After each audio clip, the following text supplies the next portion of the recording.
tried and tried over again and tried over again. So this is the only interview that Paul has done. Let's take a look. Obvious. Just how are you doing? How's your family doing? I mean, we're doing all right, hanging in there. It's been a long... Again, I do have this speed. It's sped up just 1.25 instead of 1. Painful 2.5 years. And I mean, with the mistrial that happened the other day, obviously it wasn't ideal, but if we have to do it again, we'll do it again. So we're ready to go. Did you, prior to jury deliberations, ever think a mistrial was even possible? I kept everything was on the table, I guess, but obviously hoping and confident that we were going to get the conviction that we were looking for. So as far as a mistrial, yes, it's something we didn't. Okay, so the first thing I want to say is that people out there, when they were watching, they were asking me, Lana, do you think at any point in time Paul was switching it up and saying, oh, wow, I'm finally seeing things, and Karen Reed's in it? She's likely going to have the same response as I am. But I'm going to say, again, Paul knows. He's done his research. Yes, they started to realize it early. It's a very clear-cut, simple case, okay, when you actually break it down. Oh, I think I got cut off on what I was saying.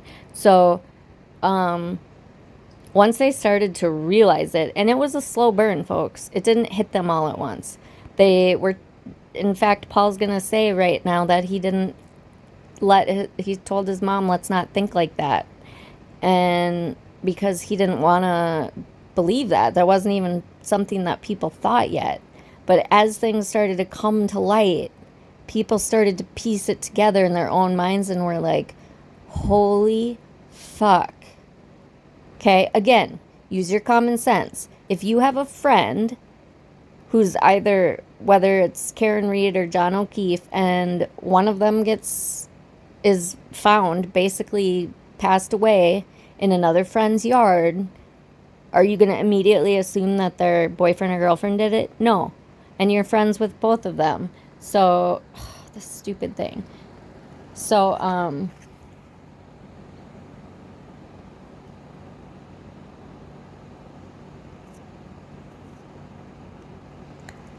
so you're not going to think that right away. It's innocent.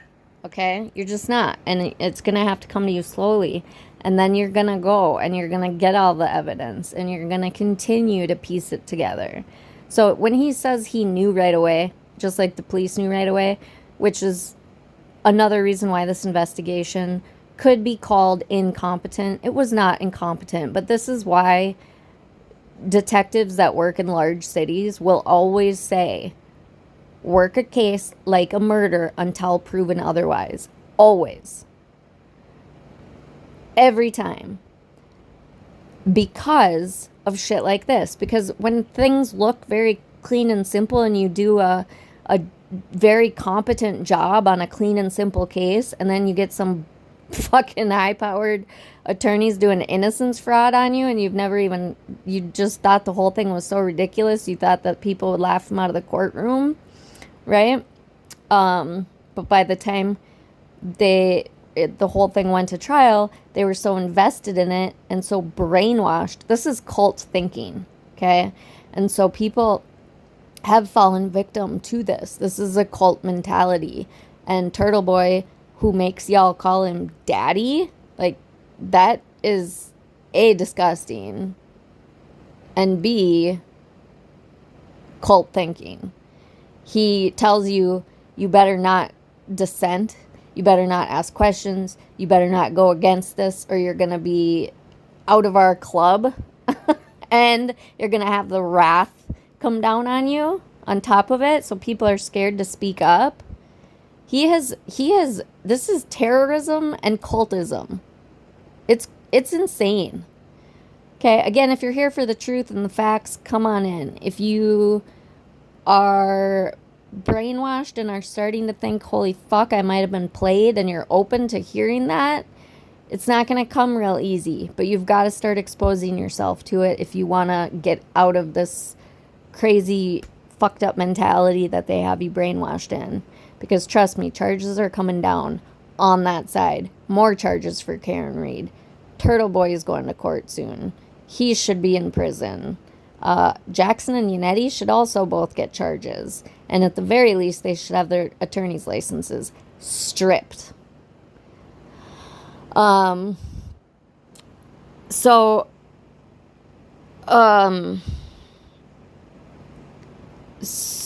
yeah. When Lana says that they knew right away, it's like a gut instinct thing. Damn it, this thing. Sorry, guys. It's like a gut instinct thing, and that's been going on for 2 years. They've had time. As it started to come to light, it was a slow burn in. It all made sense. Drunk driving, jealous, pissed off, heard these voicemails, which, by the way, were set up from the second she left, and she damn well knew she hit him. That first phone call was 3 minutes after she hit him. What did he think? He was running into the Albert's house, dropping his pants, and starting to bone the first person he saw right there on the living room floor? No. That was her building her alibi already.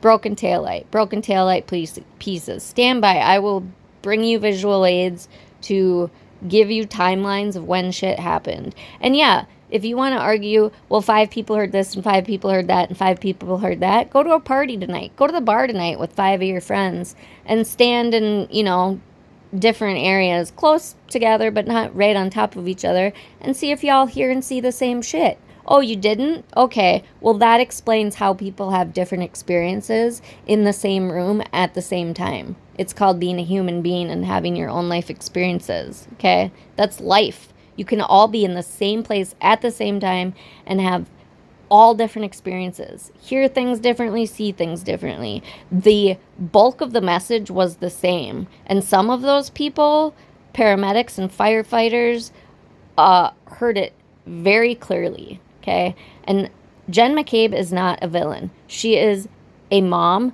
and a wife and a coach for her daughter's basketball teams. So stop. It's disgusting. And you really should be ashamed of yourselves. Carrie Roberts came in and verified everything McCabe said. McCabe and Carrie Roberts met each other that morning. No, wait. Nope, I'm wrong. John brought them to buy shoes. That was the second time that they ever saw each other. John brought them to buy shoes because they both helped with Kaylee, his niece / daughter, and they didn't know each other, but they both helped. Okay, so that was the first time they met. The second time they met was this morning. They were both very good friends with John O'Keefe, but they didn't know each other. Carrie Roberts, I believe, went to prom with John O'Keefe. I can't verify that for sure, but I'm pretty sure they've been friends since high school. Okay, so if this was some big conspiracy cover-up thing, do you not think that one of his best friends would have called out police officers if there was actual corruption? She had no allegiances to any of these fucking people. She wasn't friends with any of them except John O'Keefe, which is what makes her testimony so fucking powerful. And yes, that is why they didn't cross-examine her. Continue to make excuses if you will, but if you want to know the truth, I'm here for it. If you want to make excuses, that tells me where you're at. I'm not going to argue and fight with people, and I'm not going to respond to people who want to spit hate. That's not the way I roll. I am on here only to help spread love and light and truth and justice. That's it. I don't want anything for this. I cannot stand by and keep silent. And I don't know what else to do. So I'm doing this. And I hope, even if I reach one person out there and help one person, then my job, then I'm glad I took the time to do it. Okay. Keep going. Well, during the trial, I said, no, I don't think that's happening at all. And Paul would come out here and make it obvious to those that thought that wasn't the case. Paul has thought since day one that Karen Reed is responsible for her brother's death. And at no point in the trial did he ever waver that. So to answer that, no, I never thought that. And it was very obvious watching the trial and watching him and him laughing or smirking when Alan Jackson would try to prove a point, which I think he did a really good job of proving numerous wildest investigation that I've ever seen, basically from Alan Jackson's standpoint, all the years that I've been doing, as far as law and litigating. I have a 25 to 30 year vet on the force sitting up here on the stand telling me he doesn't know, and he doesn't know if he's ever used evidence tape. Y'all remember that, right? Okay, again, I feel like this is a lesson for a lot of people in the world, and I'm sure that at the Massachusetts and Boston area police departments are going to have many lessons in this. But here's the thing. Big city cops, even police off the cuff, go watch his reaction to this interview and learn how actual police officers in New York City. He was a New York City sergeant, I believe, okay? He said that they didn't even have paper bags at their New York City. This was like 20 years ago or something. But they would go into a deli and get paper bags. They did the right thing. They just didn't have paper bags. Y'all need to... Why do you think Lally made such a big deal about it being so snowy? Any of you that don't live in an area where you get snow, you have somewhat of an excuse because you maybe haven't experienced it. But those of you that live in the fucking area, you know what the conditions were. It was a whiteout. So stop with all these excuses about people leaving in the middle of the night after they'd been drinking all this time at the bar, and they might be off by 15 minutes on their timeline, and they might mix up a little bit on where cars were and shit like that. Because you know what? They were at a party with their friend, or they were at the bar with their friends, and then they went to their buddy's house to have a couple more drinks before they went home to go to bed. Okay? So they weren't making diagrams of where the cars were parked, and they weren't taking notes on when people came and left because they didn't know that this was going to happen. So yes, again, this is human life experiences where things are going to differ. And no, you're not going to see a body in the middle of the night when it's pitch black and it's snowing and it's probably slippery and you're watching where you're walking and you're drunk. Or at least, intoxicated on some level. I think we could all agree. So, I mean, it's so fucking ridiculous. All these excuses. I just think you've got to stop and take a beat, people. I have a 25 to 30 year vet. So I was talking about procedure. Okay, so the paper bags. The blood, they didn't need the blood. First of all, none of this shit came from the Albert's house. It came from, I believe it was the police chief who lived across the street, if I'm not mistaken. But it was a different neighbor, and the plastic cups were sealed. They hadn't been opened, the Solo cups, okay? They took it just in case they needed it, in case it was somebody else's blood, in case there had been a fight, in case they didn't know. They just knew they saw blood. They didn't have anything to collect it in. This was innovation in the middle of a really bad storm. They didn't have the manpower there right then. The people that were there were not trained in crime scene analysis, and they had to wait. Now, the one thing that they totally messed up on is they didn't secure the scene, okay? They didn't have somebody wait there that whole time. It was a crazy night. Again, watch Police Off the Cuff, okay? He will tell you. There's been times he's had to wait 16 hours to get crime scene investigation there.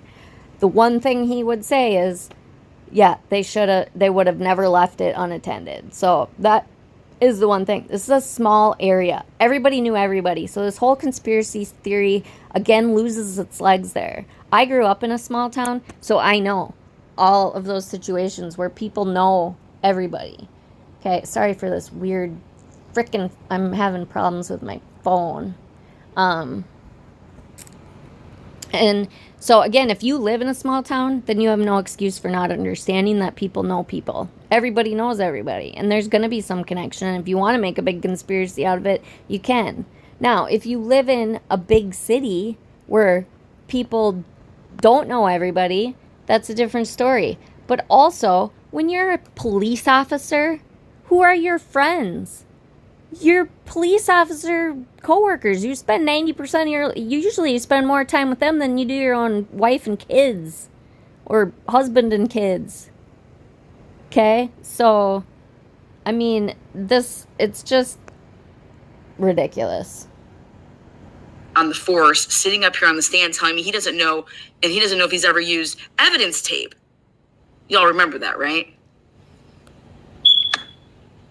I am curious how many, I haven't actually looked this up, so this is a legit question. How many murders do they investigate there annually? I'm going to bet that number is really low. And I'd be curious to know, they followed procedure, folks. So yeah, there's going to be some updates to their procedures. They did make some mistakes, but again, they're human. Those that throw rocks, folks. Think of the worst thing you've ever done and then compare that to what Proctor did. Can you judge him now? Can you still judge him? You think you're better than him? That mentality has no place in this world. Want, obviously, but, it's just a bump in the road. And like I said, we'll do it again. We'll do it as many times as we have to. You'll be back in court every day for another long trial. Absolutely. How are your parents? They're doing all right. That's more of my concern, is that they have to go through this again. I mean, I'll do it 10 more times if I have to, but I hate the fact that they have to go through this all again. We don't know where it's going to happen, when it's going to happen. But the glare, I don't know if I'm going to get to your ridiculous, asinine bullshit reaction to this, but I remember you saying something here where you said that he was worried about the DA having to go through this again. Open your ears. Take the wax out. Put a little Q-tip in there. Actually, don't use Q-tips. They're bad for you. Use a wax candle. Get that out of your ears. He's talking about his parents. His senior citizen parents having to go through this again. And your other childish remarks about, oh, I don't know. I may get to you. We'll see. And you, sir, you are a grifter. At the glarer. At LTL. At Turtle Boy. I'll give you that little beginning of facts that I know for sure. If I'm lying, sue me. I dare you. I mean, overall, they're doing okay. So right there, Paul is admitting that this could be potentially moved out of Norfolk County. I believe he did this interview to keep applying the pressure to the Norfolk District Attorney's Office that they're not going to weasel out of not doing not retrying Karen Read. So I believe this was a publicity thing. Okay, I've heard this in a variety of different ways. This is one of the things you said, Blair.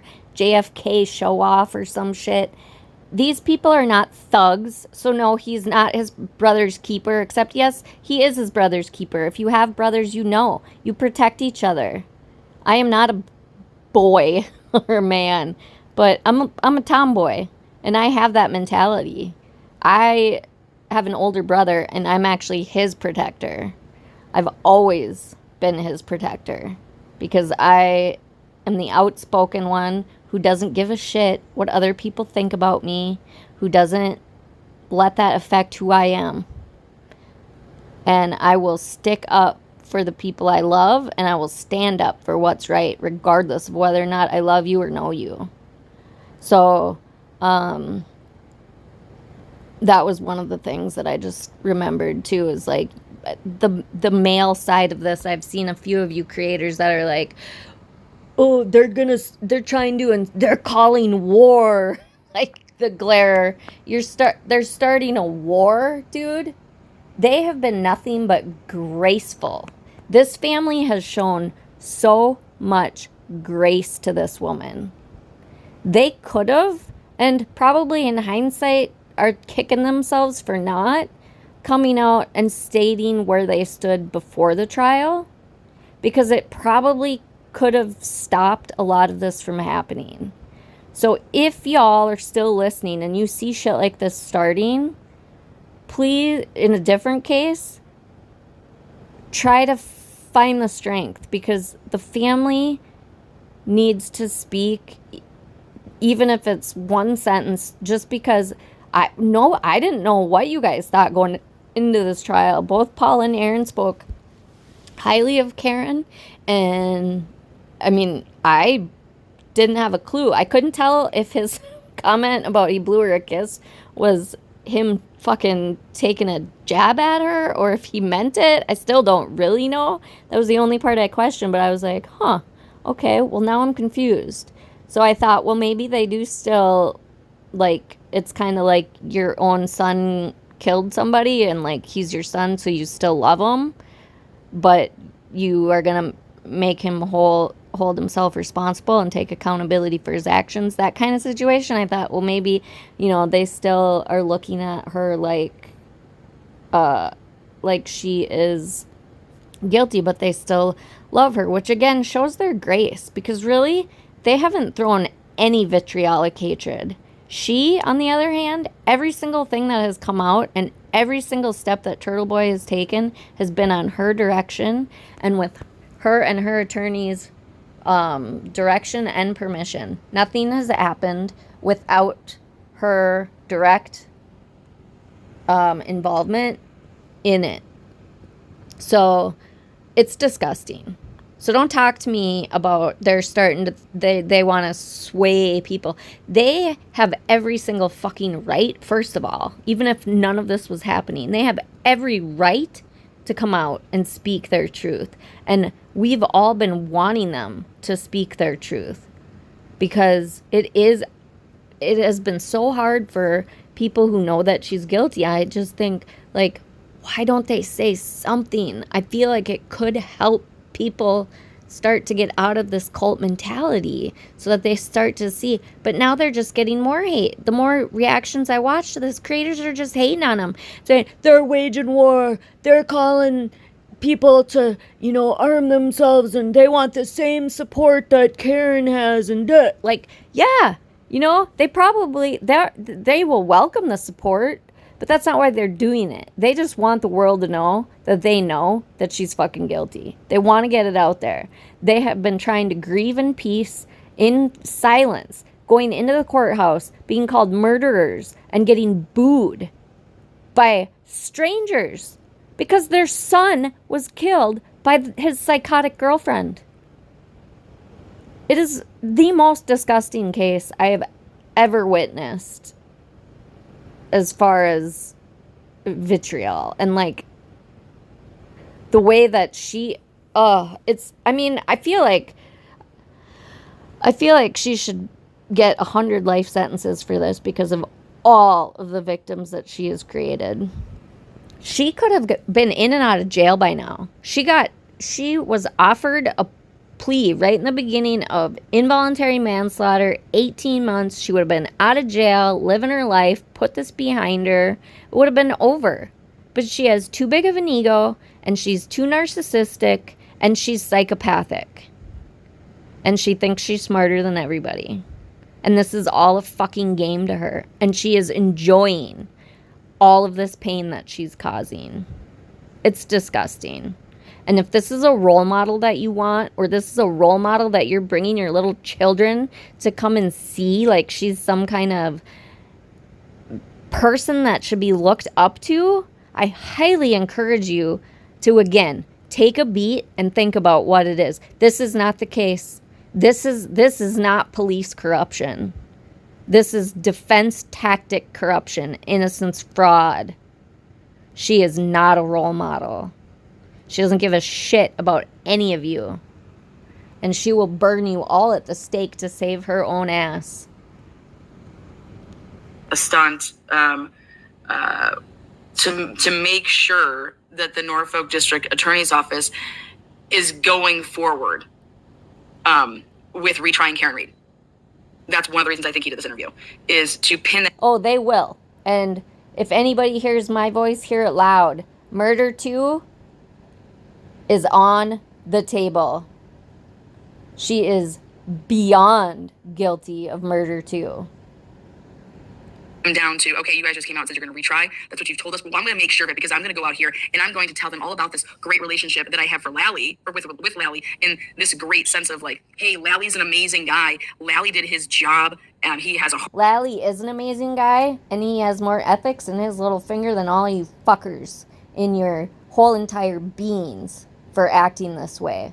He has done the work of 3 high-powered, high-paid attorneys.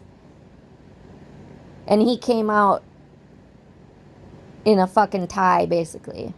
I mean, I personally believe he came out on top.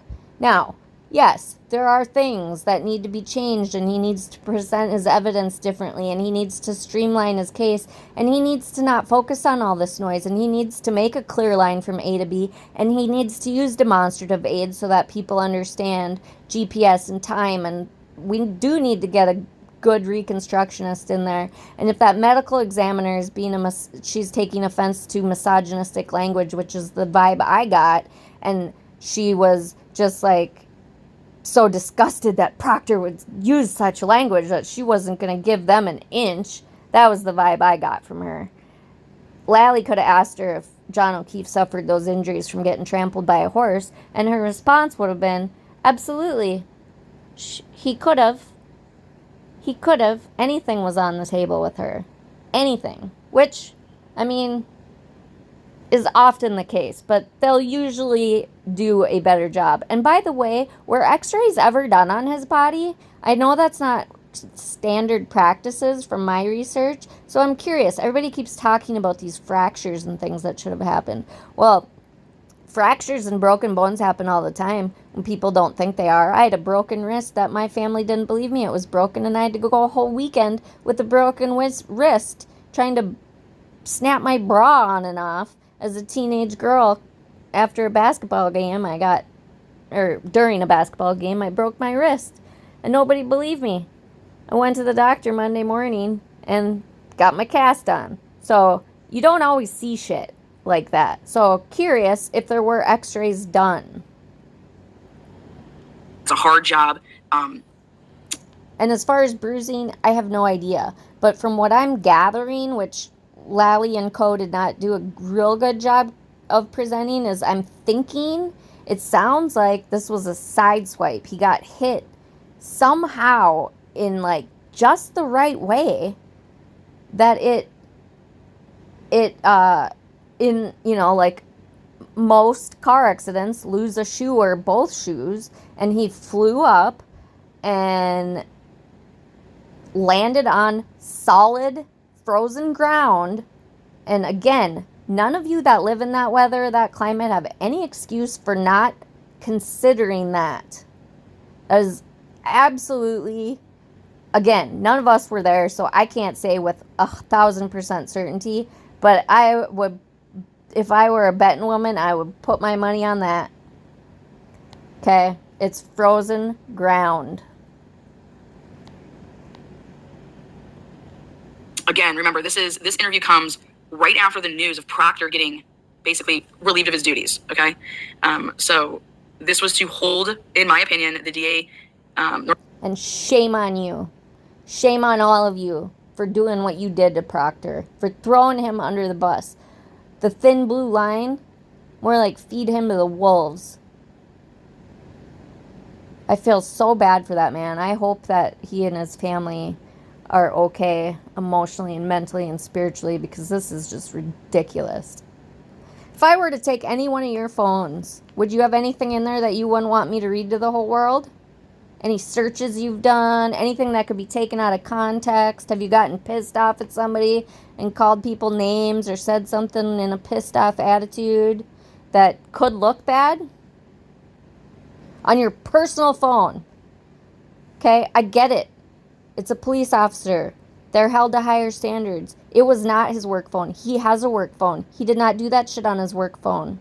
The only reason that they were able to get those was because of the FBI involvement, which again is corruption that starts back at the state's attorney's office. Well, it starts at Karen Reed's team, actually. Her family and her defense team. Okay, so that's corruption. That's the worst. County District Attorney's Office in check and saying, hey, you just said we're retrying Karen Reed. Well, I'm going to Fuck yeah, they are. You bet your ass they are. make sure that that happens. Okay? That's why I believe that this happened when it did, because they put it out there on Facebook. Sources that I've talked to said they don't see a retry. This is bullshit, and it's a lie, and it's just, you'll see. It'll unfold. The truth will be, things that happen in the dark come to light. Put a little sunshine in my bag. Sunshine. Bring some sunshine on it. A little Grateful Dead action there with a mix of my craziness. Saying. Or not Grateful Dead. Is it? And they have John's kids now, too. Anyways. Sister's kids. Yeah, so, they're living in our brother's house, Ken, raising my niece and nephew, who are 16 and 13. I wanted to come down here and live with us, but, my niece didn't want to leave Ken, didn't want to leave her friends, didn't want to leave her house, and kind of hard to force a kid who's been through as much as they've been through to kind of shake up the world, for, I guess, a third time. Yeah, I mean, can you just talk about Kaylee and Patrick? I mean, they, because we didn't put them on camera or anything, of course, during the trial, I had a lot of people ask me, like, what were they like? And they seemed like, for a reason, very, very strong kids. All right, so those of you guys listening at home, the children are being raised by the grandparents in the house that John was living in. So they are still at One Meadows, and it's actually his parents, Paul's parents, that are raising or taking over that role, 13 and 16. And Kaylee didn't want to leave and go switch high schools, which who would? So that makes sense to me. Now, I will say it's got to be difficult on Paul's parents. That's a lot of asking, upwards of pushing almost 80 to be, running around with 16 and 13-year-olds. So, but I know my grandparents did that for my cousins, and it takes a lot. It takes a lot. So, at least at 13 and 16, you have, for the 16-year-old, she'll probably be driving soon, but she has friends that drive to be able to go places. Can's small. I can't imagine what, the children have been through, with their parents, losing both their parents, then they lose John. I mean, you can't even imagine something like that. So, they're great kids. They're strong kids. They're resilient kids. They have every excuse in the world not to be good kids. My niece Kaylee, super strong. When asked if she wanted to testify, we told her they didn't have to, and she said absolutely she wants to. She wanted her voice heard, her story heard. Wanted people to listen to her. She felt like because she was 14 at the time that no one wanted to listen to her. So she was strong and insisted on doing it. And I just have to say this right now, too. The glarer, I just remembered him saying that he was preempting this and defending that. The kids wanted to. The niece wanted to. And her brother wanted to support her. So he was going to follow her footsteps, his big sis. Okay? So she wanted to make sure her voice was heard. Do y'all remember what it was like to be a teenager? You don't fucking feel like your voice is ever heard. These children lost both of their parents and then lost their third parental figure. Their funkle. I mean, that is some fucked up shit. And they knew. They also knew. You think these kids are gonna just teenagers don't just accept shit. I mean, I don't know about you.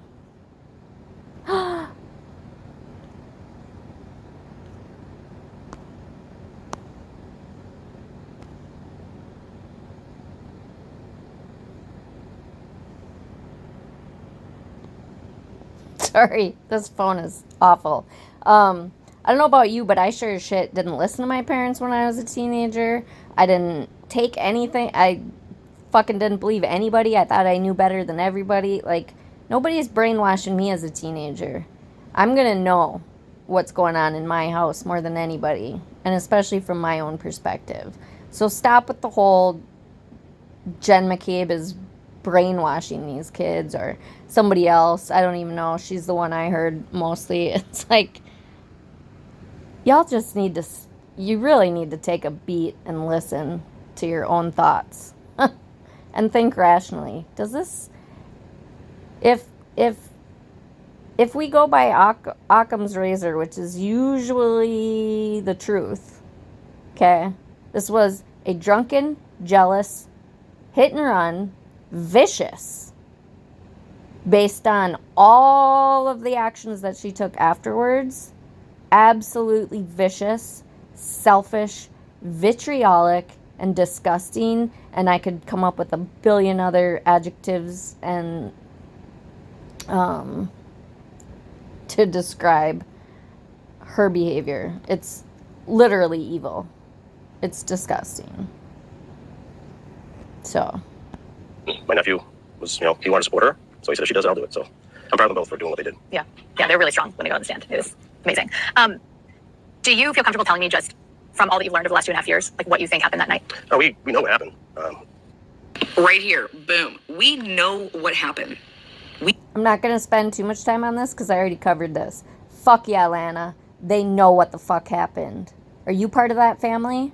If your brother, sister, or sibling died, or somebody that you love, do you think you'd go do the fucking research? Do you think by the time you got to court, you would know what the fuck happened? You would be 99.9% sure of what happened? Do you think that you would be okay with prosecuting the wrong person? Do you think that you would have enough grace to not attack people who were attacking you after you lost that loved one? Because I don't know that I could. I honestly, I can't believe how much grace this family has had. And I mean, they've been just trying to grieve. So I think a lot of it's just been very, like, out of body experience for them. Just total shock. First, the shock of this happening in the first place, and then the shock of being booed as you're going into the court for the person that murdered your brother or son. I mean, I can't even imagine. We know what happened. Those are really strong words. We know what happened. I mean, there is literally no doubt in this. They are really strong words, and you all should take heed. Again, this is the victim's family. Are you going to listen to a bunch of creators on YouTube who want to take your money? Or are you going to listen to the victim's family who loved him and who want to grieve in peace and begin to heal? Who do you think is more credible? A district attorney with nothing but an impeccable ethics record, or some slimy defense attorneys that do this shit for a living? You know what else? Here's another assignment. You want to do a little research on AJ? Y'all think that he's so great and putting on this great show. It disgusts me, DUI guy. I'm talking to you. You're a disgusting human. The shit that comes out of your mouth. I mean, I don't know how you even pass the bar, because honestly, you cannot have a very high IQ. From the shit that you have, like, no emotional intelligence at all. It's disgusting.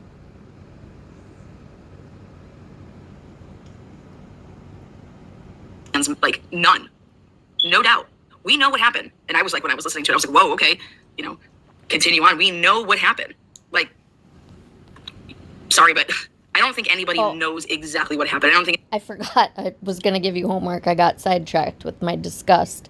Go look at what Alan Jackson's MO is. Okay, first of all, look at the clients he defends. First of all, I get it. Defense attorneys have to defend. They give everybody a vigorous defense, and everybody is entitled to that. But he defends the worst of the worst vile creatures. Child predators. That is his big money game. First of all. Second of all, his MO is exactly this. He gets people's personal cell phones. He gets their personal texts and information. And he basically blackmails people so that they will give a plea deal or drop the charges. That's why he has such a high success rate. Because he has, as far as I can tell, I was going to say professionally no morals or ethics, but based on some of the things I've seen, and trust me, it was no surprise to me. I knew in my gut that it was already happening, but the relationship between client and attorney, personal morals and values, I feel sorry for his family. Nobody deserves a father like that or a husband like that. Anyone's going to know exactly what happened. But that's a very bold statement. We know what happened, and we knew day one. Listen to this. Wow. We know that Johnny and Karen were arguing. It was towards the end of the relationship. Yes, listen to this. It's very simple. This is what happened. Occam's razor, all of the evidence points to this. If you want to continue to argue about, some of these defense witnesses that came in, if you couldn't tell that they were biased and or just like trying to get some clout or, trying to get themselves immersed into this,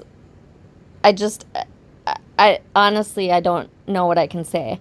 But I will do a stream where I go through and actually disprove things that they said or show you why that I believe that it's very biased.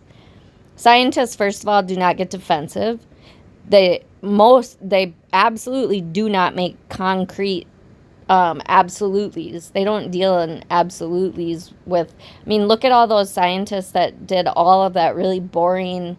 This was a plastic-like substance, and this was a glass-like, I can't remember exactly the word they used, but they wouldn't even come out and say plastic or glass, even though it was obviously plastic or glass, but that's not the terminology scientists use, because they have to be that careful. So for an ARCA guy to say the fact that there was no DNA on his clothes, and again, if he got bit by a dog, people, his clothes would have DNA on them.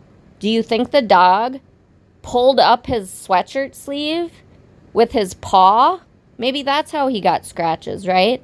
He pulled up his sweatshirt sleeve with his claws, and then he bit his arm. So he didn't leave DNA from saliva on the sweatshirt, even though his sweatshirt had punctures to it. So whatever cut his arm cut his sweatshirt, which means if that was a dog that bit through the sweatshirt, there would be dog DNA on the sweatshirt. Okay? Let me say that again. There are holes in the sweatshirt. So whatever punctured or scratched his arm poked through his sweatshirt.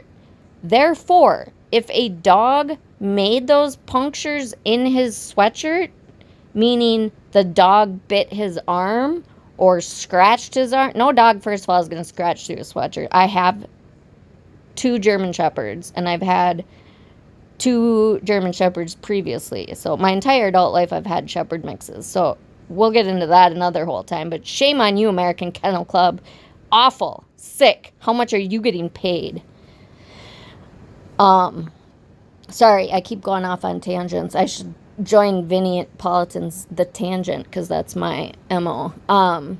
So yeah, there would be DNA. And the reason why they didn't test his skin, folks, is because none of this bullshit fucked up idea about a dog causing these injuries was even introduced until Alan Jackson got on the scene. It was never a thought in anybody's mind, including Karen's family, including Yannetti. Nobody concocted this bullshit story until Jackson got on the scene. Do you think that maybe John O'Keefe's body had maybe been processed by the time Jackson got on the scene a year later? I think so. I think his family had put him to rest by then. So, again, think these things through, please. Common sense. I will help you, and I'm not trying to talk down to anybody, so I don't want anything to come across as like I am, because I ultimately want to help people. I know that there are people that are brainwashed, and I want to help them slowly come to this realization. But I also want to discredit these creators that are grifting and making all these inappropriate videos. Whether you're getting paid directly from the defense or not, it doesn't matter, because you're doing live stream after live stream after live stream. You get memberships, you get all these super chats and all this shit. You get paid, whether it's directly from them or not. And some of you are getting paid directly from them. And I know that to be a fact. So you can, it doesn't really matter how you're getting imbursed. You are making monetary money off of spreading lies and putting this family through more hell. Please stop. Things weren't well.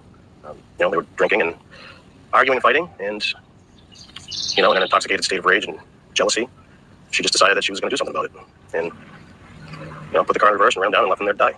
And we figured it out as soon as she left the house that day when she came over. We didn't talk to any investigators, state police, nobody. My mother had said, "Do you think she has something to do with this?" And I said, "We're not going to think like that." Went outside to the driveway to look at her car, and her car was gone. It was a blizzard. I knew what the driving conditions were like coming from the hospital in Canton, and I knew that they were going to back. That is wild right there. That vehicle was in that driveway for a very long time before they went and came and picked it up and took it. So to say that they went out, he's acting like, we went out to go look for the vehicle or look at the vehicle, but it was gone. Didn't you know when Karen left that the vehicle was going to be gone? Okay. Refer to most of my previous comments for this, but I'm going to add a couple. It wasn't there for a very long time. It was there that day. Okay, they found John at 6:30 in the morning, something like that. They brought him to the hospital. Everything was crazy. Karen was getting actually brought back to her car, and the cops called and said bring her back. And then I think Karen's dad called and said like she's threatening suicide. So anyway, she ended up in the hospital. So clearly she wasn't going to get her vehicle at that point. As soon as she got out of the hospital, her brother and her dad brought her to John O'Keefe's house, where his entire family, including the children that she would like you to believe that she was a mother figure to, and she was a mother figure to. But she was feeding her narcissism.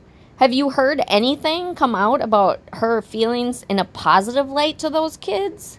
The things that we've heard her say about those kids was she didn't want kids. She didn't want to have kids. She didn't want to be in a relationship with somebody who had kids. So why did you get into a relationship with somebody who had children? You knew the situation when you reintroduced yourself back into his life. If that's not what you wanted, why start? I don't understand people like that. It's fucking ridiculous. So she has nothing good to say about the kids. I forgot what I started talking about here. Like, I'm not sure what kind of grades Paul got in science or geometry, but he was sitting there he didn't miss a day. He didn't miss any testimony, right? And so he truly has, like, what the ARCA guys said, he literally didn't blink an eye. FKR, wife is in FKR, and he's the one that I was talking about. None of that changed his mind. No dog DNA on his sweatshirt. No, the fact that he had all these little tiny shards, 16th by 16th inch taillight pieces that were consistent with Karen Reed's taillight in his sweatshirt that was taken from the scene into the ambulance and to the hospital with him were found in that sweatshirt and then collected from the hospital. And yeah, maybe it was on the floor in the ambulance or on the floor in the hospital, guys. Come on. That's not a conspiracy. That's people trying to save somebody's life and not giving a shit about an inanimate object so much as saving his life. And that ARCA guy should be ashamed of himself. If you can't see that he was biased by the fact that he is like, none of that would have changed my opinion, that is not a scientific answer. That is somebody who is biased. And if you need me to explain further, and I mean this in all sincerity, please ask me to, and I will. But I'm going to leave it at that for now. Like, get these guys out of here. Like, wait, what? Like, none of those fucking witnesses were credible. I'll have to do another stream on that. We'll see how many hate comments I get. If you thought that, then why wouldn't you have seen Karen's car before she left? And I don't know, maybe took a picture of it before. Okay, I don't know how old Paul is, but I'm thinking that him and I are roughly the same age. I do not fucking hold my phone in my hand like it's part of my hand. It is not an appendage. I often am without my phone. I 99.9% of the time have my phone on silent. I use my phone as necessary, but it's not my lifeline. And again, in the middle of a shocking traumatic event that I'm just like not even really his mom said something to him like, did she have something to do with this? And he's like, no, let's not go there. And then he's out there shoveling and he's like, man, let me look. And then her car's gone. She left the hospital, came over there because she used the excuse. This is, again, narcissism in action. She used the excuse of wanting to see the kids. She didn't say one fucking word to those kids. Not one. She sat there with Paul while he told them the horrible, tragic news. And then she went upstairs to her and John's bedroom with her father. This is a 43-year-old woman taking her father upstairs with her in her bedroom that she shared with her boyfriend to get her clothes and other items. And you want to know where some videos went? All the 15 events that were recorded that night? Wonder what she was doing. Moving vehicles around, trying to figure out how to make this look like she broke her taillight somewhere else, trying to figure out how the fuck she was going to hide this. She was expecting to get arrested. She was surprised that people didn't come there to arrest her that night. It gave her more time to plan her bullshit. She called Carrie at 5 a.m. and said, John is dead, and hung up the phone. How the fuck would she know that John is dead at 5 a.m.? Tell me that. Again, it's common sense. She hadn't even left the house yet that morning. She hadn't gone to look for him yet. She hadn't contacted anybody other than Jen McCabe to see if she knew where he was. Okay, so again, if your husband, boyfriend, girlfriend, wife doesn't come home one night, are you going to automatically, first of all, assume that they're dead and call his best friend and say, he's dead, and hang up? And have all these, like, I mean, it's not logical. It is not logical. And Carrie Roberts would have no reason to lie. If you guys want to continue to believe in this conspiracy, tell me how she fits into this. She had no allegiances to anybody except the O'Keeffes, once again. So she would want to get to the bottom of it. If there's 30 people or 5 people or 1 person or 2 people involved in a cover-up, she would get to the bottom of it. You bet your ass she would. Just like his family would. She didn't have any allegiances to any of these other people. She didn't know half of them. Half of them didn't even know the other half of them. I mean, it's like, yes, there are some loose connections. Proctor told his boss that he had some loose connections.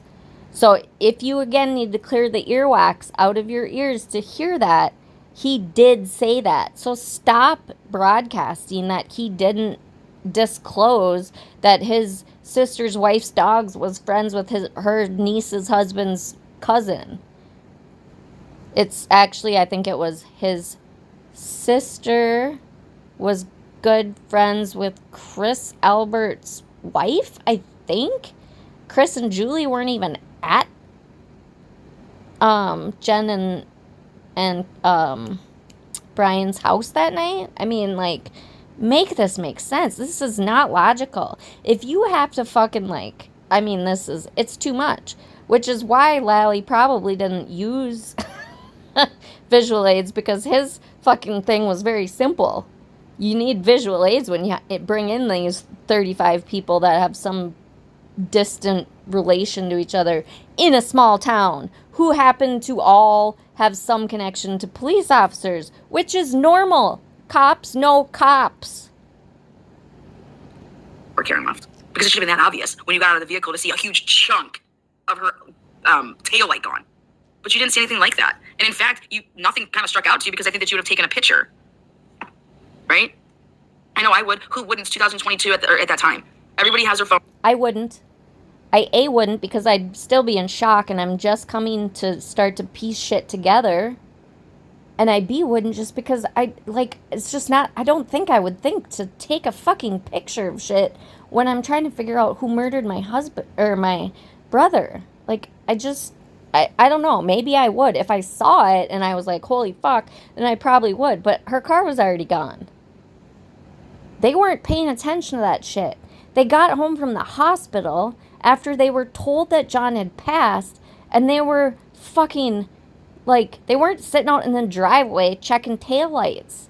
That wasn't on their radar. And if it were, that would be the question. If they automatically assumed, then that would be a place to start questioning a conspiracy. This wasn't a thought in anybody's mind. Nobody thought of it. And as soon as people started to come to realizations, they started calling people. And they started making timelines so that they could see, like, is this fucking, am I crazy? Or did Karen fucking kill him? And then if we conclude that she did she do it on purpose? If this wasn't I decided that she was guilty and I made her so. It was, holy fuck. I'm starting to realize that she probably is guilty.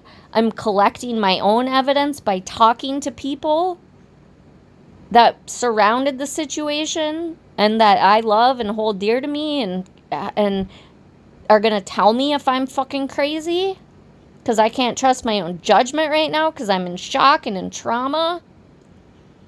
And I'm going to start doing my own fucking detective work.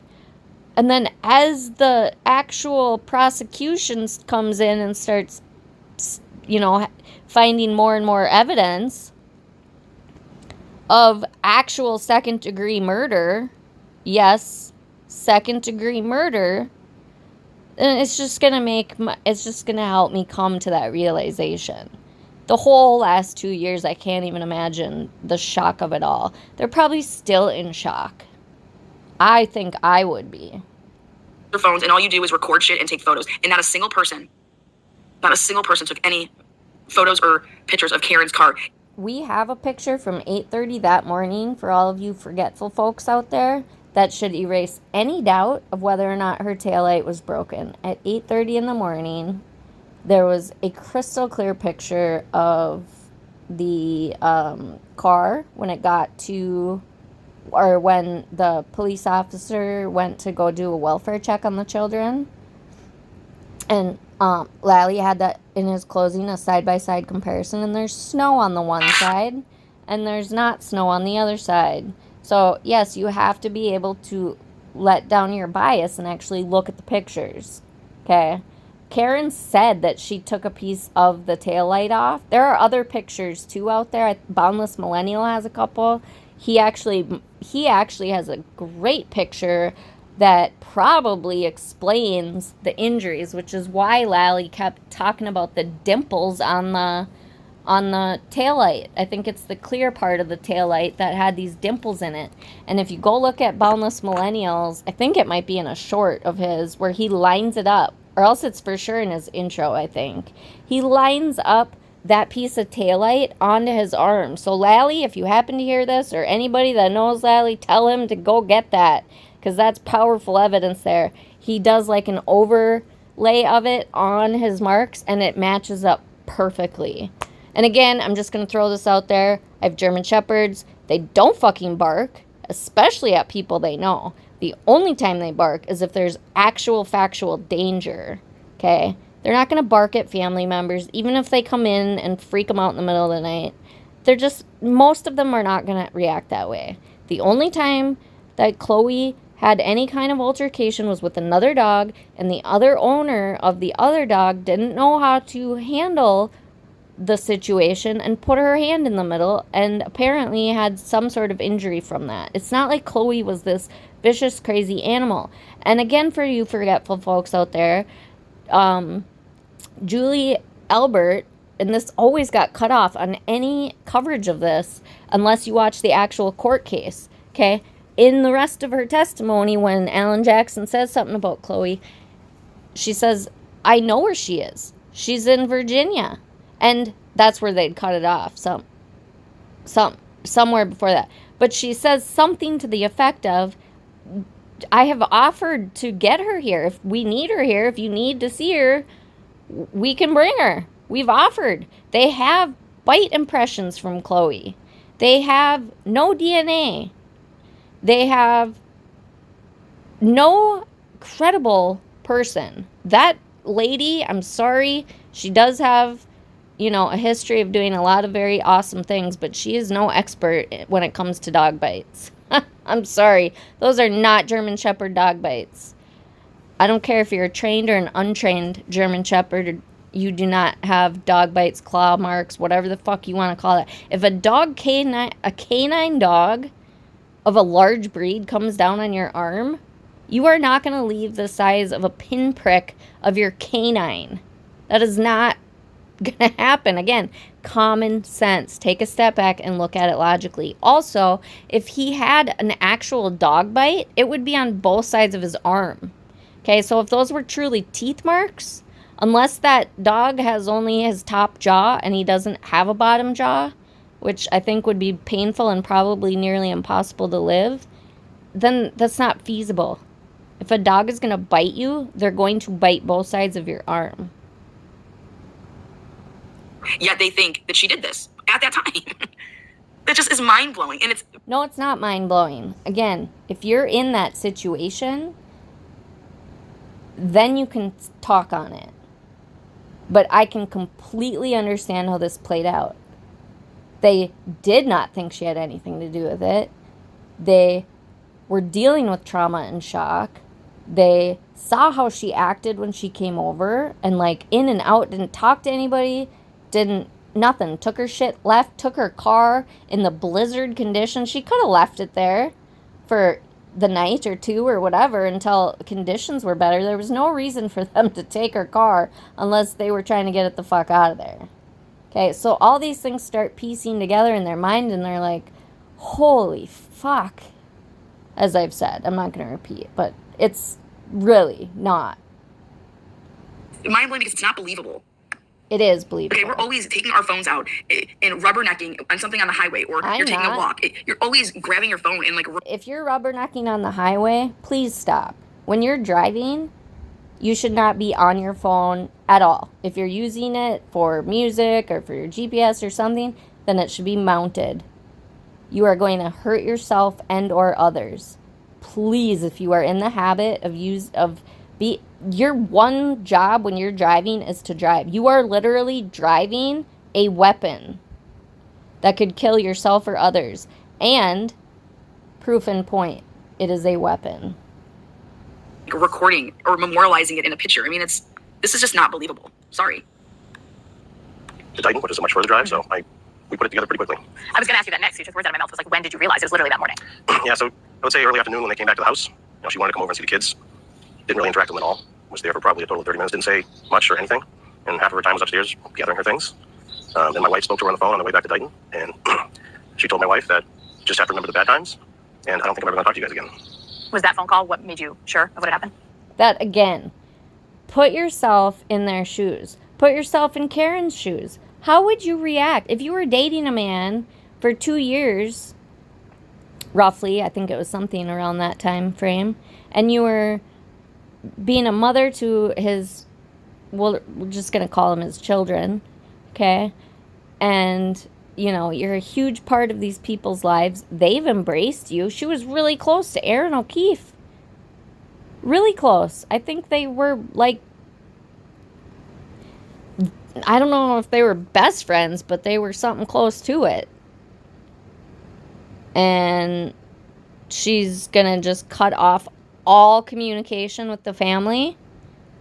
Why? If you all lost somebody that you all loved, you would be all grieving and supporting each other. Again, think about it. Put yourself in the shoes of these people. Would you do that? If your boyfriend or husband or wife or girlfriend was found passed away and you were dating them and close with his family and all of this, all of these things, and you're just going to completely disappear from their lives? Help me understand that. That is not normal behavior. It is not. And if you think you can convince me that it is, I would invite you to invite me on your live stream, because I don't have live streams yet. But I would be happy to come up and have rational conversations about anything that you would like to prove to me, if you think you can prove to me otherwise, or if you're so sure that you want your supporters who pay you. If you're someone who pays a creator money, then you better ask them to please have somebody that you want a contrarian viewpoint. And you would love to see people not in an echo chamber, and maybe they could invite somebody who's maybe on the fence or maybe thinks of it a little differently. You'd like to hear contrasting opinions. And if they never have any guests on their show and they block out anybody who asks questions in any kind of respectful or even passionate kind of way, then you might want to double check who you're watching, because I think you're being taken for a ride. Because I will invite anybody. I will go on anybody's show. I will have a conversation with anybody in private. I'm happy. I hope somebody comes out and proves me wrong about Koberger. I would sleep so much better at night. I would be getting so much more sleep, because right now it's keeps me up.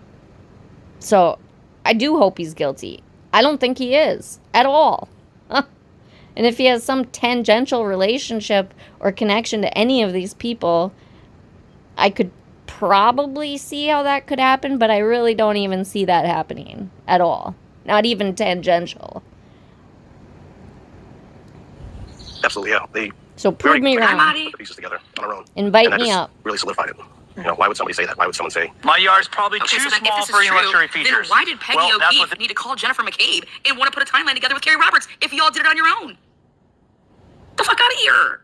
Invite me up, Lana. I would love to come up and have a discussion. If you're so sure, I'm going to challenge you.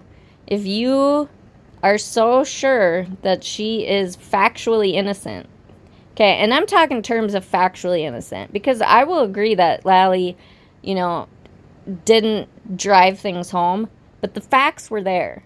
And the facts, if you took notes and you took times and you followed the GPS and you followed the actual science from the unbiased people and the GPS from the creator of the program, okay? Don't forget the last sentence of that Mr. Green's testimony. The last sentence is all you need to know about his testimony. Actually, there are some other things that he gets called out on about how they tried to contact him, and he has no recollection of that.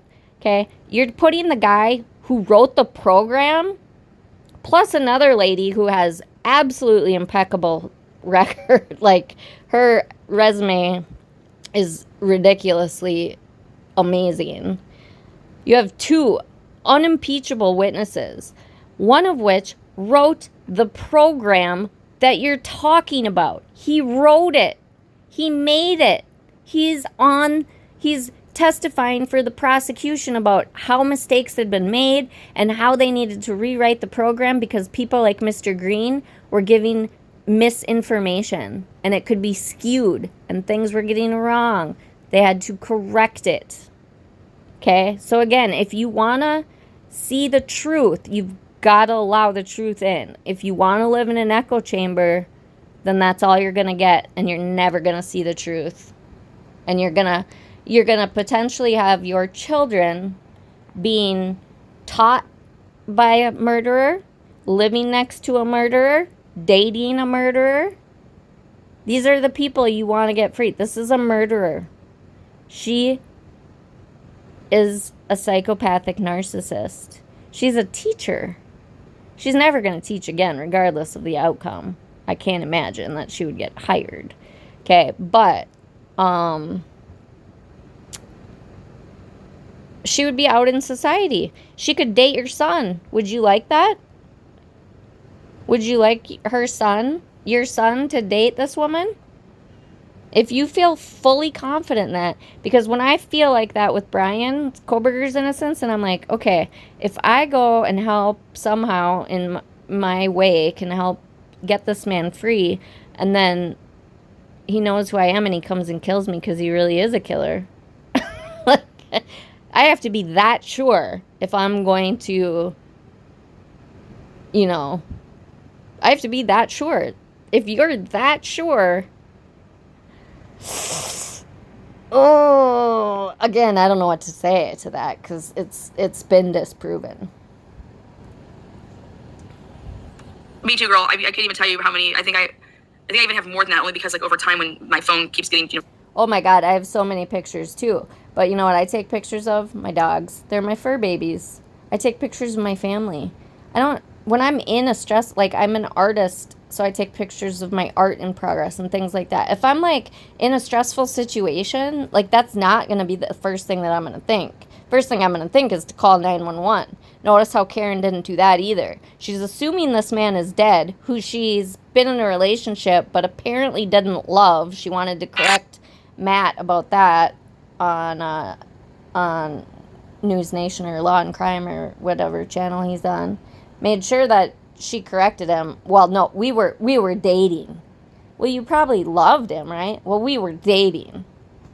Really? You're going to invest that much of your life with somebody and you don't even love them? What the fuck are you doing? That's narcissism. She's getting her narcissism fed. Otherwise, what's the point? Seriously, if you're with somebody for 2 years and they don't love you, I would probably run far, wide, and fast. Because that's not going anywhere good. Oh, yeah, so the pictures. So, yeah, it's, to me, I don't know. This is not a black and white world, people. And I know that I'm saying I wouldn't and I would just as much as the next person is. But I also realize that I am not everybody and I am my own unique person. And a lot of times I am very different than the majority. So I fully understand that. But it's definitely possible. I don't think that most people who are realizing that somebody murdered their brother that's not gonna be the first thing they're gonna do is whip out their phone and start thinking about where they need to take pictures. I don't think that's gonna be their first thought, no. And at this point, he doesn't even he's starting, it's, again, the slow burn. It's starting to rise to the top and be like, holy fuck. Transferred him. Like, get out of here. Peggy and Jen McCabe talked around 1 or 1:30. Do you guys know that in the phone records? We're working on this timeline to put everything on there. Again, I'm not going to restate all this, but this is them all being like, holy fuck. Did this happen? Are we crazy? They're going to sit and write it up. You think Peggy is making a timeline? You think John O'Keefe's mom is in on the conspiracy? Really? Really? They didn't even know the Alberts. They got to know the Alberts. They did not know the Alberts, folks. So when Jen McCabe says, I wasn't going to call Peggy and talk to Peggy and bother her, girl. Wait, let me correct myself. Paul didn't know the Alberts. I don't know if Peggy knew the Alberts, but if Paul didn't know the Alberts, I kind of doubt that Peggy did. So, yeah, it's just, again, it's too tangential. So you've got to have, so if Jen McCabe, so yeah, Jen McCabe is really just the epitome of evil, right? She's a basketball or soccer coach to her teenage girls who have been through absolute hell. I mean, it's just, it's not logical. You may have not called Peggy at 7 a.m., 7:30 or 8 o'clock, but you sure as hell talked to Peggy at around 1:30, which is ironically right after this would have happened. Yeah, and you want to know why? Because that's the first time it hit Peggy's brain. Because of the way that she acted. It was so fucking weird. Red flags went off in Mama Bear's tummy and brain and heart. And she was like, what the fuck? Do you think that she's involved? And Paul's response was, we're not going to think about that. So what does she do? It sounds to me like if Lana's laying the facts out here with the timeline, then she's like, well, Paul thinks I'm crazy. I'm going to call Jen and see what she thinks. So then they start laying it out. There's, again, the slow burn.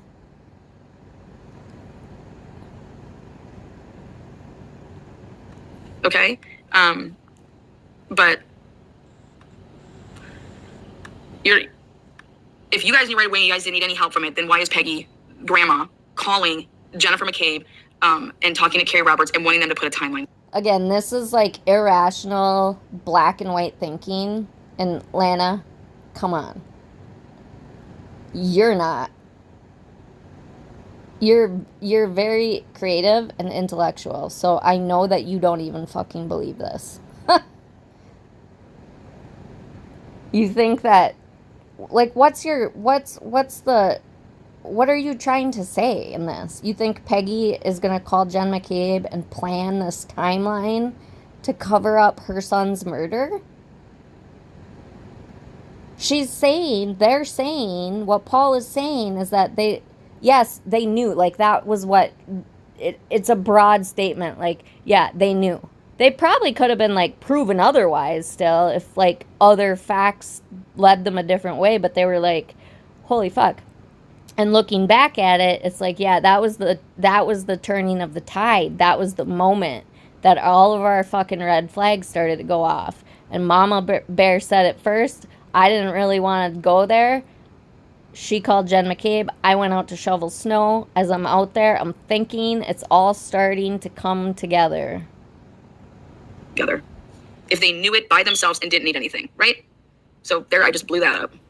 No, you if you didn't do didn't. anything, why would you say you're never going to talk to us again? Or why do you have to remember the bad times? Almost like justifying what she did.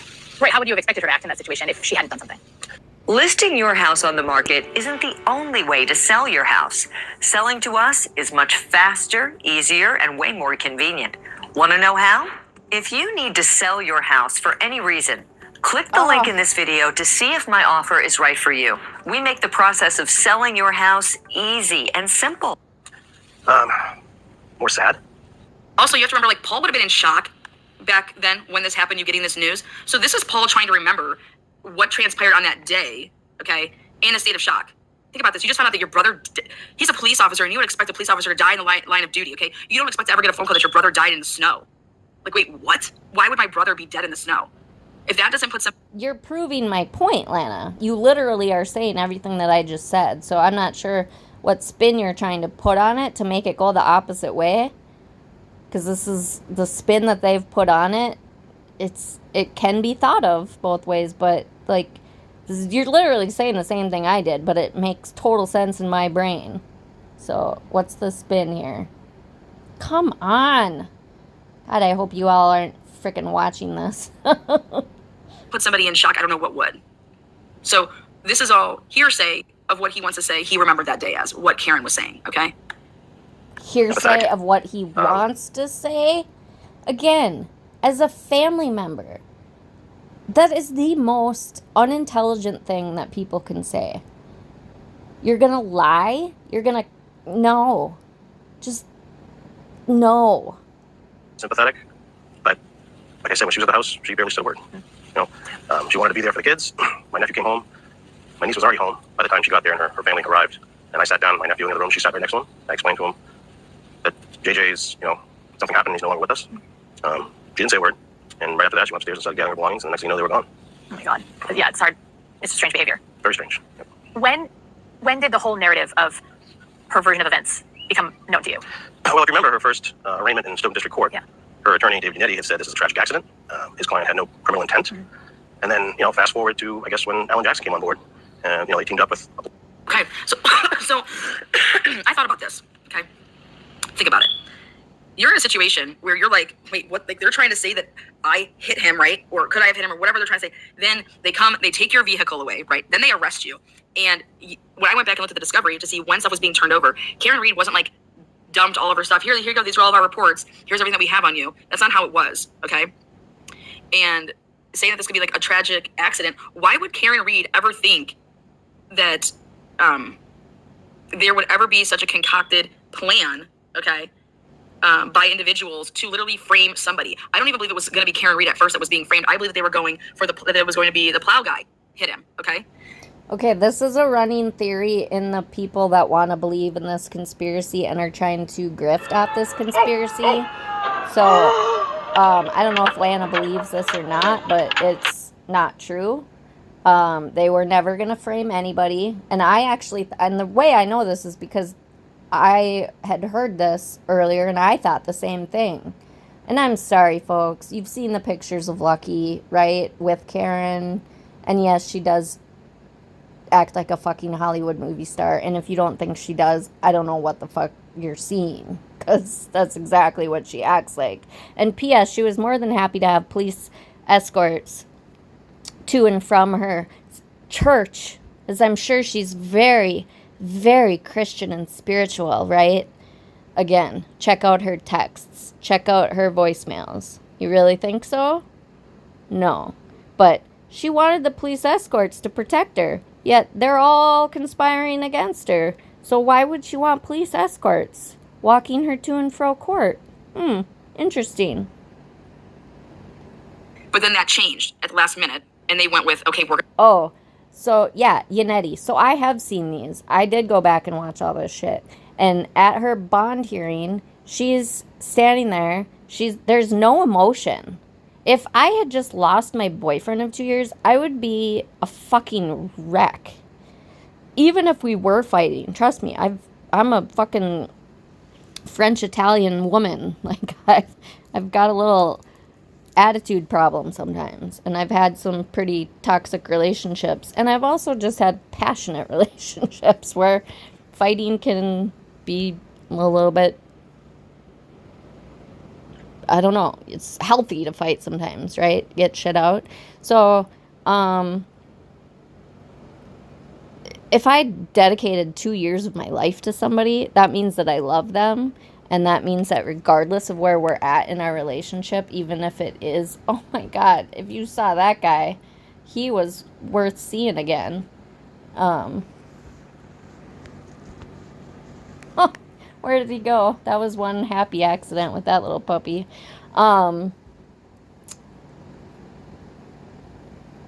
Yeah, so I would be a wreck. I mean, I would have handled this so differently. And if any of you think that you would have done what Karen did and just completely remove yourself, not have any kind of emotional reaction, not claim that she was being framed from day one, not cry out and say, I didn't do this from day one, then let's have a conversation about it. Lana, let's have a conversation about all this. I welcome it. Again, you got to have me up on your show. I'll be respectful. You can hang up on me if I'm not, but I'm a respectful person. If you're so sure of all this, bring me up. Let's chat, because that's bullshit. Okay? If she knew or had any idea that she may not have done this, I'll just throw it out there. I'm an alcoholic in recovery. I've been in recovery for 18 years. Okay? So I trust me when I tell you that I know what blackout drinking is. But if something went down the night before that I knew was going to be bad, I didn't remember it, but every time some shit happened, my gut told me as soon as my conscious awareness came back into light the next day when I came out of my drunken stupor. Okay? I mean, I blacked out every time I drank. I was an alcoholic from the age of like 15. Okay? I drank. So trust me when I tell you that I get having a high tolerance. You know, Karen clearly was a functional. I don't like giving people, that's for her to decide, but she was able to handle her own alcohol if she had that many drinks.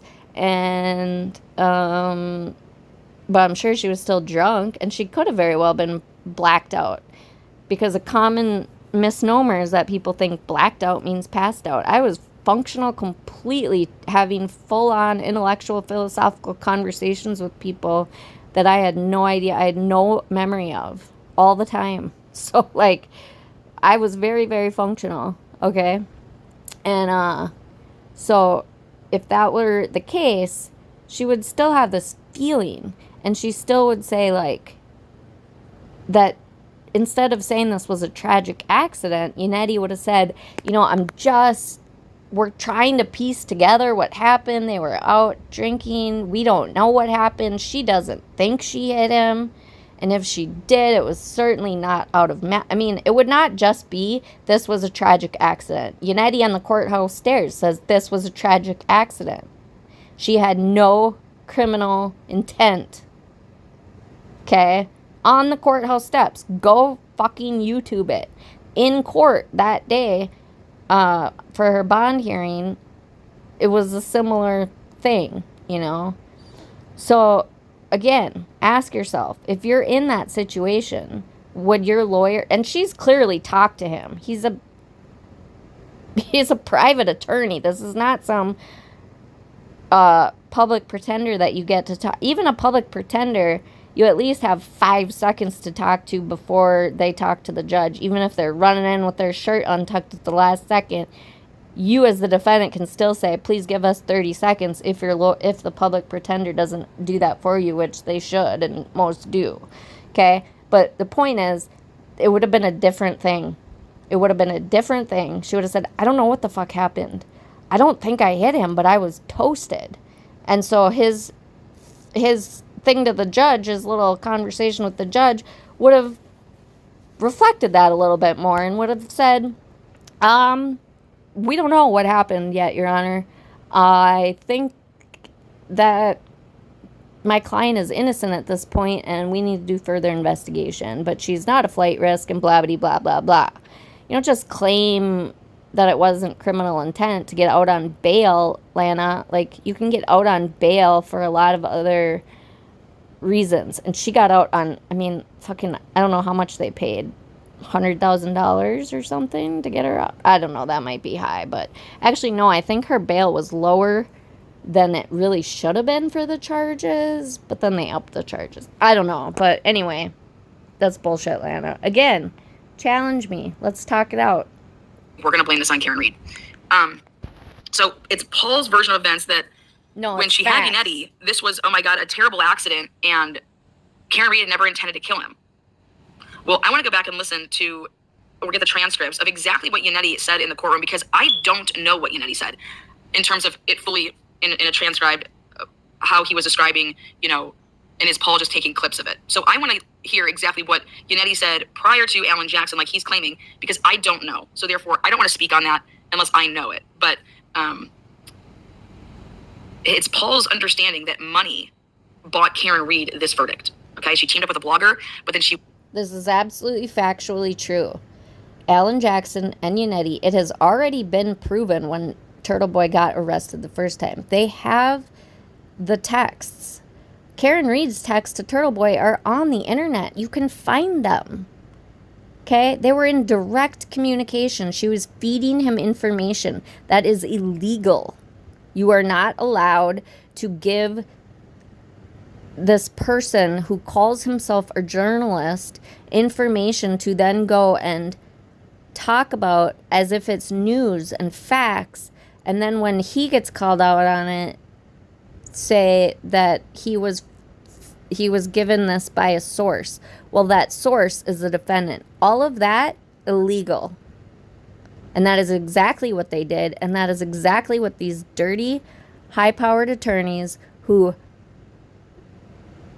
Alan Jackson defends child molesters for a living and clearly has inappropriate relationships with his clients while married. Is a block matching puzzle game, and it makes my little monkey brain. Dang it.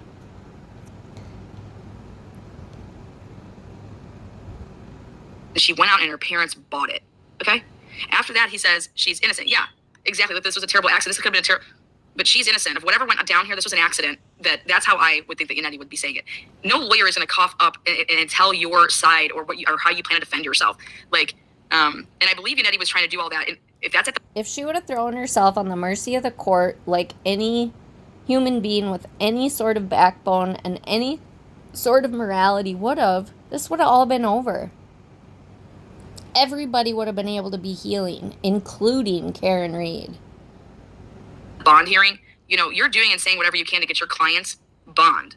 Okay? Let's not forget that. Again, you can get bond by saying, we don't know what happened. You would not just say this was an accident if your client didn't tell you that there was no intent. There are also text messages out there. They're not allowed in court, obviously, but they were leaked from her to Yannetti saying, I didn't think I hit him that hard. And another one to Turtle Boy saying, I thought I just clipped him. First of all, gross, gross, gross. Second of all, this man is now dead. And this is the way that you're choosing to speak about it? Minimizing? Well, I thought I just clipped him. Again, no remorse, no accountability. You're doing everything and anything to make sure that you're out on bail. Water to get their story that they concocted and put together and flood it out there. And people are only hearing one side of the story and coming to conclusions before actual evidence in the trial had actually begun. But that's the thing is, Paul, people weren't just hearing one side of the story. This wasn't a gagged... They were, Lana. No, it wasn't gagged. But have you heard from the family before? What's the title of this? Finally or something? I can't remember. I'm looking on my screen. Yeah, this is the first time we've heard from them. The prosecution doesn't ever come out and talk in public before a trial. Hardly ever. If it has ever happened, it's rare. And yeah, Morrissey said that shit because he was trying to do what any good... It was... Honestly, that's what perked my ears up in the first place and what made me start thinking there was corruption. Because I'm like, okay, he's coming out. That's very odd behavior from a DA to come out and make some kind of statement like that before a trial and da-da-da. But now in hindsight, having done all of this research and watched everything unfold, I'm like, okay, he was doing what any good employer and protector of your city, what I would expect them to do. He was calling out the bullshit. He was saying, leave these people alone. Nothing like this had ever happened before in their area. And it really doesn't happen that often in smaller areas. And like I said, I think this is the first time it happened in a smaller, or in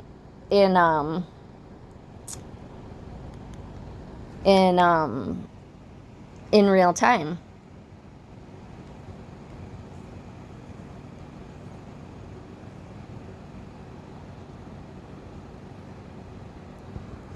So they just didn't know what the fuck they were dealing with. But all of these people's lives were being affected. They were being all called murderers. Please, go watch 5 minutes of one of Turtle Boy's episodes. He's calling teenage girls cunts 15 times in a row. He's standing outside Chris Albert's pizza place talking about selling blood pizza. These people, their only crime is to have known in some tangential way, if not directly, Karen and John.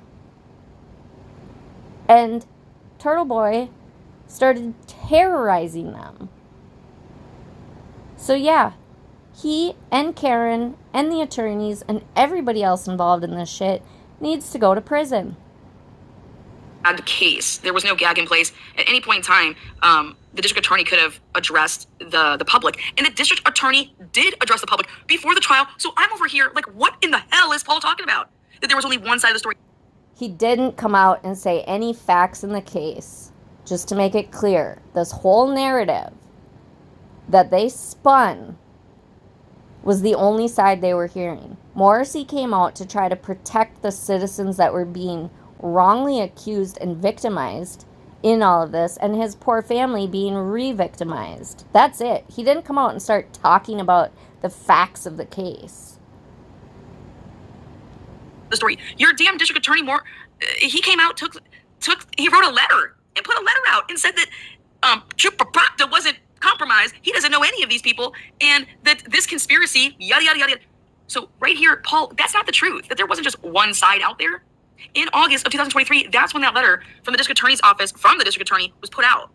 So I literally can call out things as they're happening, but he believes that... Have a real-time conversation with me, Lana. I'm going to probably stop this soon because I think I've been recording for way too long and I'm only 20 minutes into this. But everything that you think that you're proving to me, I can disprove in short order. So if you want to prove to everybody out there that you're not a grifter and that you truly believe that she's factually innocent, invite me on your show. I'm very respectful. I'm very intellectual. I'm very creative. We can have respectful dialogue. Let's discuss. Aaron Reed teamed up with a blogger, went and bought high-powered attorney Alan Jackson to basically spin and concoct this narrative of that there's this conspiracy to cover up a murder at the hands of their childhood friends, people that they've been friends with their majority of their lives. Like, these people... Think about what you're saying. Absolutely, that's what's happened. Why the fuck would they frame an innocent woman for killing their friend? Nobody would do that. Nobody would want the wrong person to pay. They wouldn't want that. None of them had more allegiance to any person in this so-called conspiracy. I hate taking pictures of my receipts to this so-called conspiracy than their own son, brother, funkle, friend. That's who they want justice for. So if this was a complete conspiracy, you bet your ass that they would all be bringing them down. They would not do this. You're proving my point. No person in their right mind would do it. None of them had any more allegiance to any one or all of those people that they want to say are in on this conspiracy than their own son, brother, or funkle. Have done this, and you want us to believe this. And we don't, but what really upset me right there is when he says that there was only one side out. That's not true, okay? Every police report that was put out, that's a side of the story that people were hearing. Okay.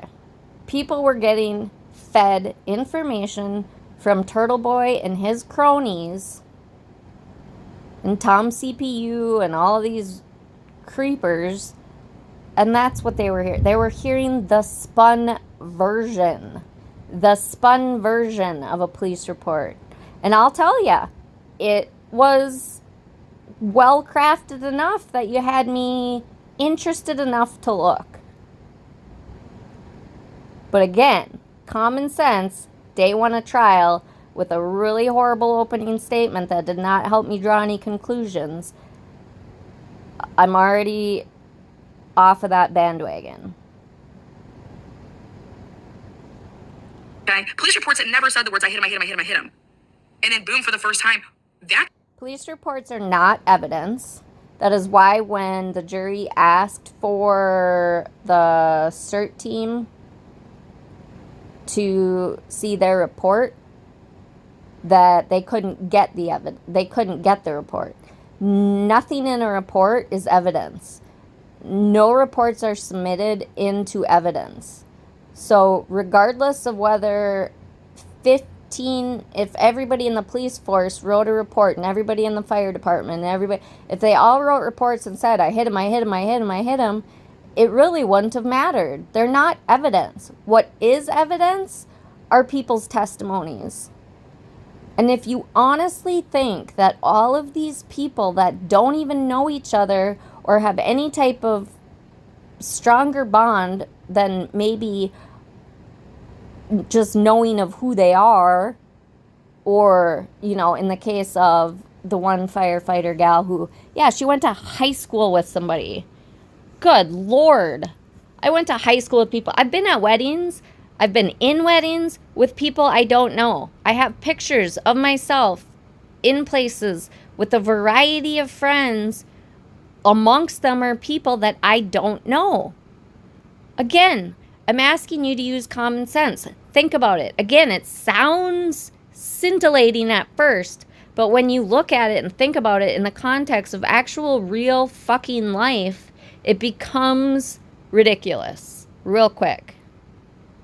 Okay? If you're over the age of 18, you've had enough life experience to know that you can be at plenty of places where, even if you're 18, I mean, are you friends with everybody that you party with on the weekends or or that you're on a basketball team with or that you're in a club with? No. You may not know some of them, you may not like some of them, but you're in pictures with them. And while I'm on the fucking topic of pictures, Colin Albert, there were not a bunch of pictures about Colin Albert fighting. And the one video, I don't know if that even is Colin Albert. And if it is, it's certainly not a fight. It looks like potentially, I don't know what his brothers look like, or his brother. I think he said he had a brother. Like, that's what that looks like to me. A buddy or a brother horsing around. His knuckles, it's been proven that the picture that they wanted to put into evidence, or maybe even did put into evidence, but if not, it's out there in the world for people to obscure people's thinking, is that there was a picture in between the incident and the picture of his bruised knuckles where you can see no scratches or bruises or any sort on the knuckles. It's really simple. Again, you have to look. You have to do your own research. You can't just believe shit the way people are telling you. They can be reading a police report and put spin on it. They can make it sound a certain way.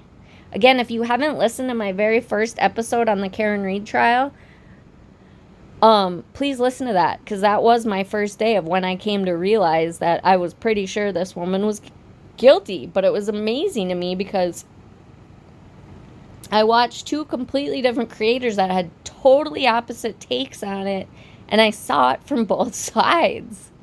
So, I mean, they really did a fairly good job crafting it, but it really starts to fall apart. Once again, when you put rational common sense, and I think I'm going to stop this, but just because it's enough already. But what was I going to say? Oh, that's the last thing I want to end on, is that reasonable doubt, folks, needs to be reasonable.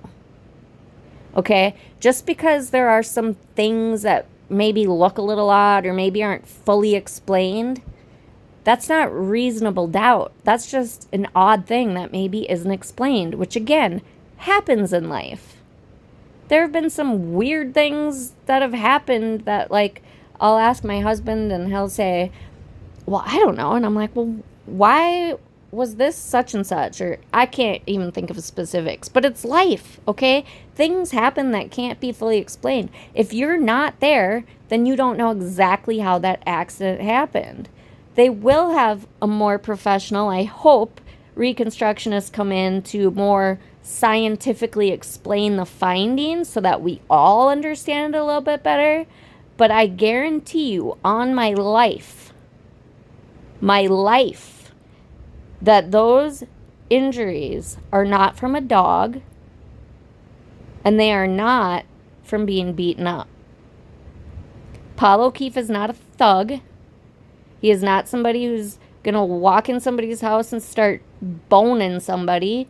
And he's also not going to walk in somebody's house and get his ass beat because nobody has a bad word to say about the guy. Nobody has a reason to want him dead except Karen Read. Nobody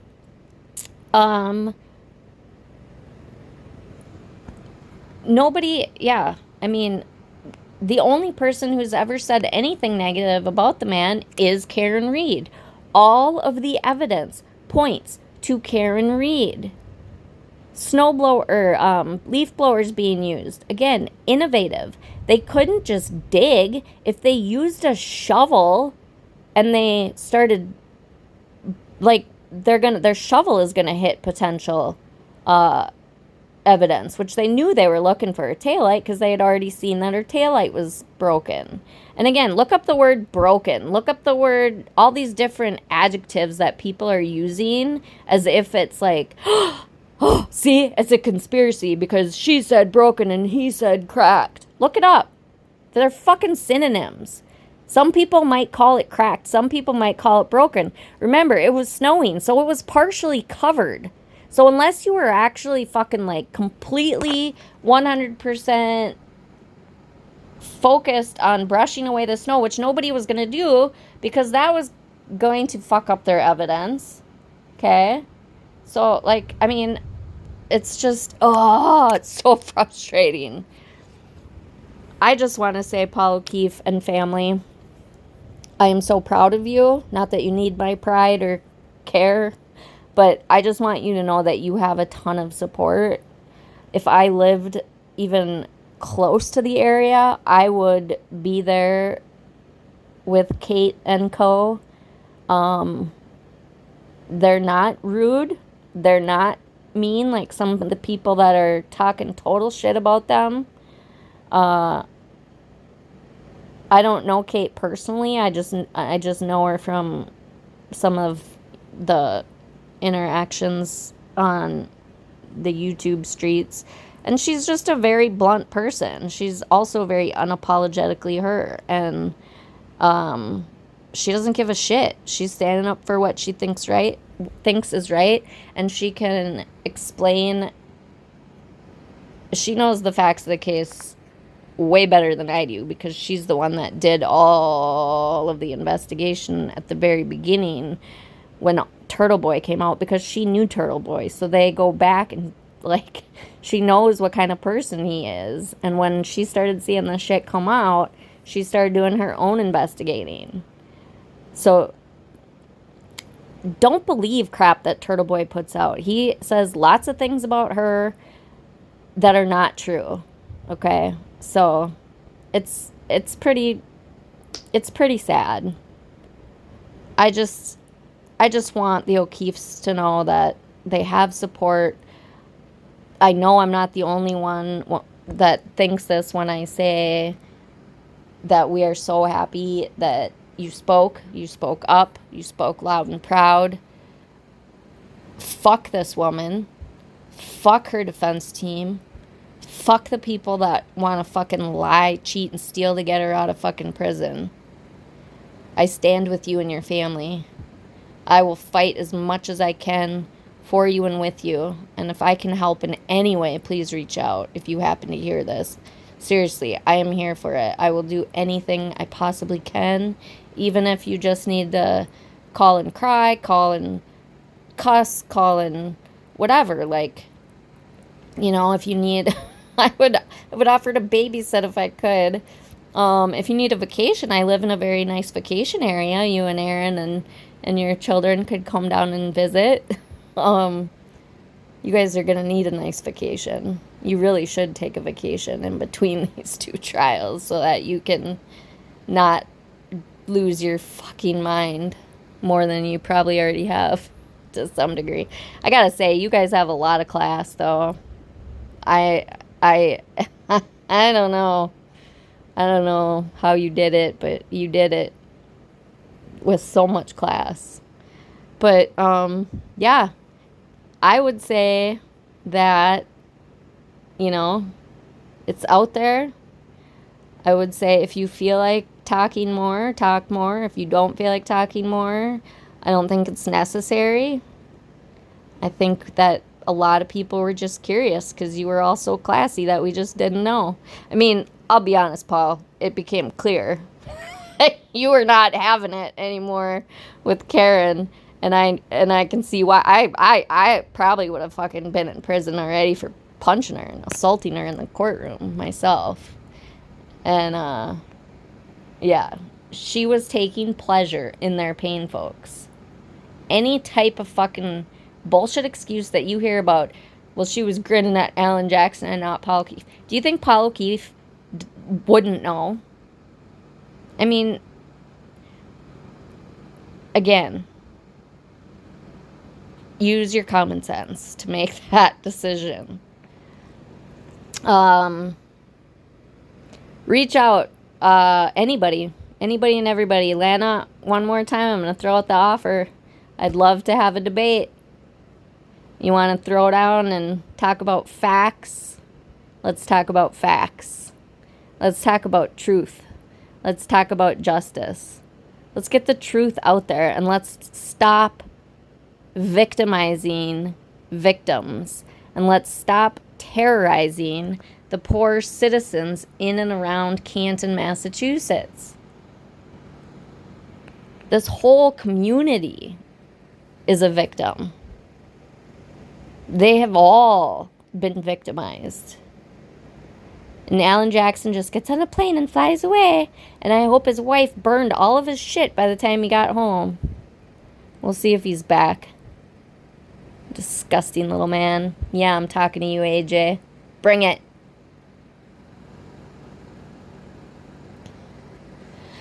Alright, I am going to